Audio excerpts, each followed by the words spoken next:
This is Tuesday Drive. Now, the other day I was taking part in the ABC Australia Talk Survey, and one of the questions that struck me more than most was this one. I know the name of the Aboriginal or Torres Strait Islander country, language, group or community who are the traditional owners of the land where I live. Now, there were 6 options ranging from strongly disagree, meaning no idea, through to strongly agree, which means you could answer the question straight off the bat, or the last one, which was don't know, which I think is fairly pretty obvious. Now, for me, Darrell country is the first one that springs to mind because you know that big NRMA Drive safely sign on the Princes Highway at Heathcote, which I'm thrilled to say the artwork actually comes from Nowra woman Jasmine Sarin. But the Shoalhaven, as we know, is such a large area, and for some listening, you might not be aware of the country that you want. And this is something I wanted to explore a little further on today's show, and I'm very, very honoured to have Nicole Moore, the CEO of the Nowra Local Aboriginal Land Council, in the studio this afternoon. Nicole, hello. Hey Steve, thank you for having me. No, it's all right. Come into that microphone there for me if you can. So look, I guess before we discuss what country we're on, I guess we need to understand what country is. Can you tell us? I'll say that it's a really complex and layered concept. So as you know, and as you've no doubt been talking about, this year's NAIDOC theme is Heal Country, and that can mean everything from the most practical, physically healing, physical country. And certainly in the Shoalhaven, with the impact of the bushfires and everything, that's a really salient point. But country is such a multi-layered concept, and it means something different to every person that you speak to. Even in kind of standard Australian usage of the word country, you'll talk about Australia as a country. You'll talk about country as something that's physical, but also something that has those different layers of meaning. When I first started hearing the word country and started learning about it, I couldn't quite grasp it. I was just thinking of country as in, like you said, just Australia. And then as I started sort of delving into it more, I was amazed at how many countries or nations there are across our country, Australia. Yeah, and it is. It's that layer of meaning, I guess, and kind of the different nuances in the meaning that's important. So if you go onto the NAIDOC Week website and have a read about what healing country means, country in that context and healing country isn't just that physical country. It's about language revitalisation. It's about maintaining cultural practices. So then you're starting to get into those different layers of what country means. So country meaning community, country meaning plants, animals, landscapes, relationships, the space between as well. Then you start to get an idea of the depth of the concept. So when we will talk, for example, about caring for country or healing country, it's more than just the physical. So when we have those events where we have welcome to country, What exactly is that? Okay, so that's... thank you for asking about this, actually, because one of the really nice things to have witnessed over the last, I'd say certainly the last 10, 15 years, is more welcomes to country or acknowledgements of country being performed. And personally, and I know this view is shared by some local elders, we'd hate to see that ever become just a sort of performative thing or a cursory thing that people do without understanding the meaning. So it is something that elders will do to welcome you onto country so that you are physically and spiritually safe. Is there a difference between a country and a nation? Is that something that exists?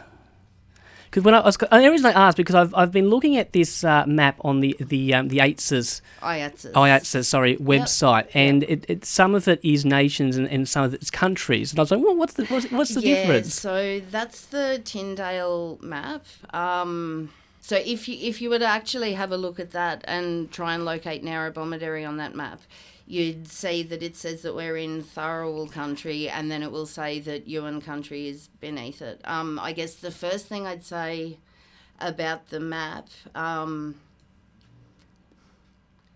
first thing I'd say in general is that there aren't any absolutes on this, and there is kind of no one definitive answer. So just as the concept of country is kind of multi-meanings and means different things to different people, I think it's really important that everybody understands that Aboriginal and Torres Strait Islander people will identify a number of different ways, and some people will identify with a nation or with a language group or a clan or a tribe or a family group or even a physical location. So if I was to say that I was from Queanbeyan,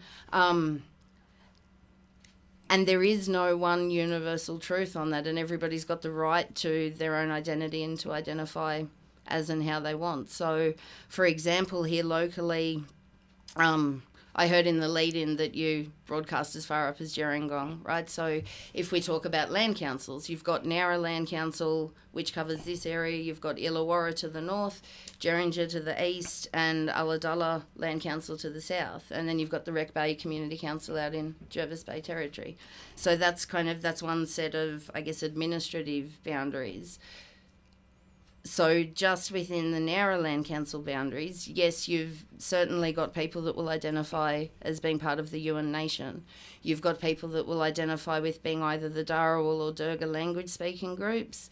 You've got people that will identify as being of the Geringa people, the Wadi Wadi people, the Wandi Wandian people, the Wandi Wandandian people, and down to the Murrumarang people in the south. And I guess the point is that there is no one universal truth, and I guess the take home for me would be to not make assumptions about that, but to ask people.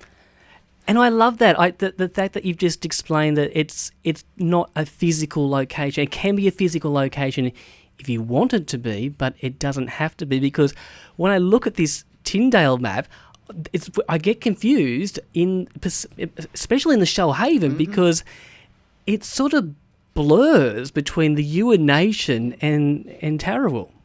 And the fact that you've just explained it, it's beautiful. And so, I mean, I guess if we're looking at it from a physical point of view, like, can you determine whether or not you're part of Darrigal or the Yuin Nation at all, or not really? No, you can't. No, it's just how you feel, what your heart says. Yeah. The other thing I found interesting, I was talking about that sign at Heath code, which says, I don't know if you've seen it before, but it's a beautiful piece by our local girl, Jasmine, and it says, "Welcome to Darrigal Country." But when I look at this, the Tyndale map, so basically, I guess north of the Shoalhaven into the Illawarra up to Sydney, it's Tarawal, which is Tharawal, whereas this big sign at Heathcote is Darrell, which is Dharawal. Are you able to tell me what the difference is between those two? Was it a really complicated question? Yeah, it's a really complicated question. What I would say is that a lot of those sorts of things like the Tyndale map,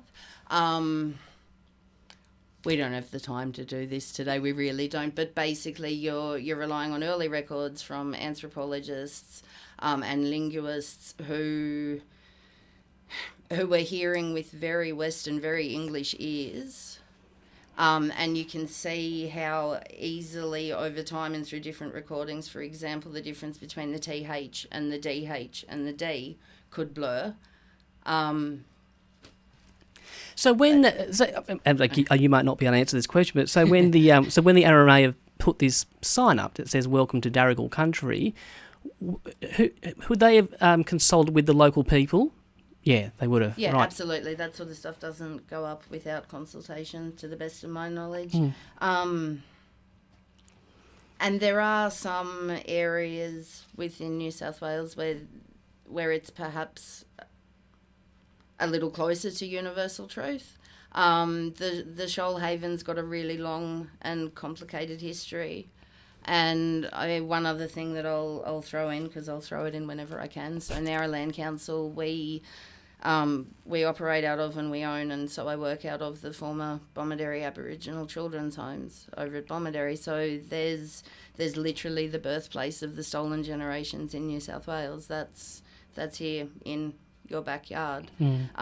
So again, you can't underestimate the impact of past government practices and policies and forced assimilation and forced relocation, and that also adds to how complex the tapestry of the Shoalhaven Aboriginal community is.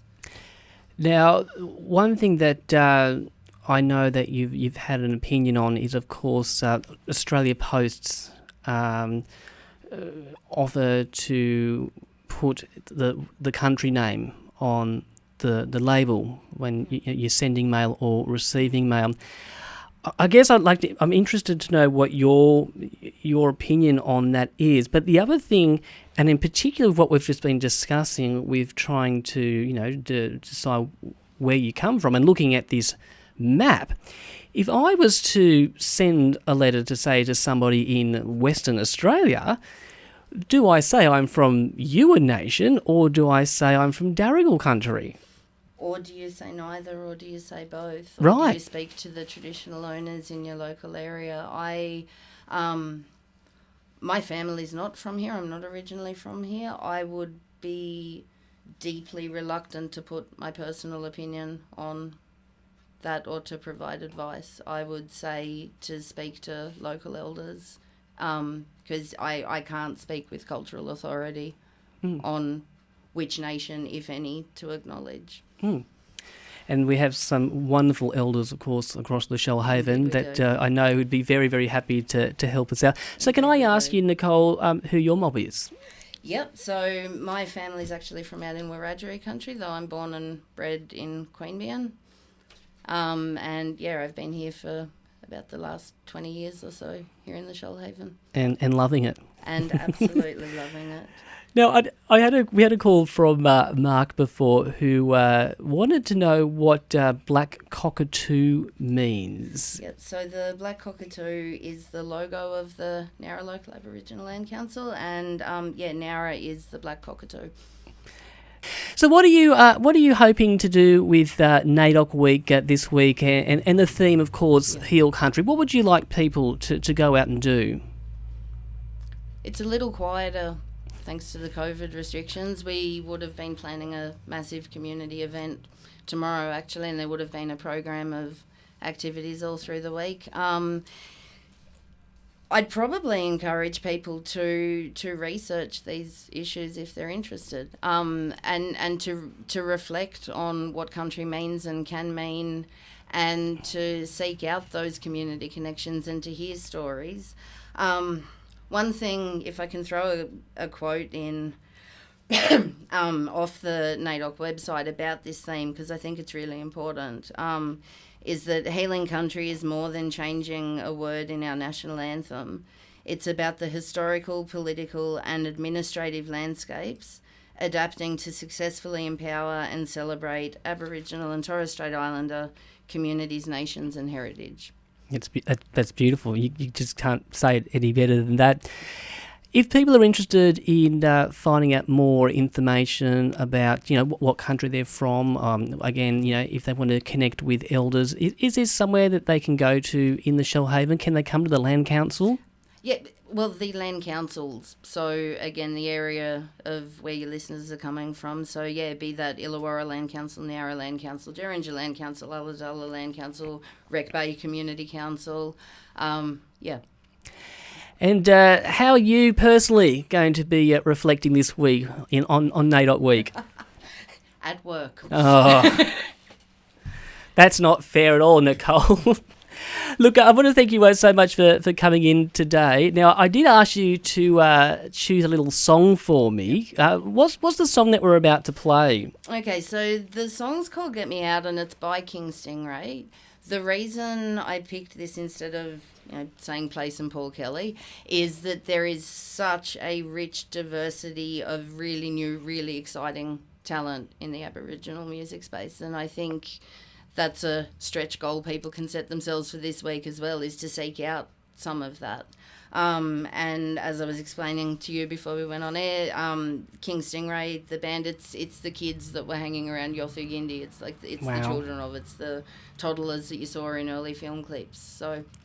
Well, Nicole, it's been an absolute pleasure to have you in the studio. You can sit down outside, relax. You've done a wonderful job, but it's been fascinating speaking with you this afternoon. Thank you so much for coming in. No worries at all. Thank you. And here it is now. Get Me Out from King Stingray.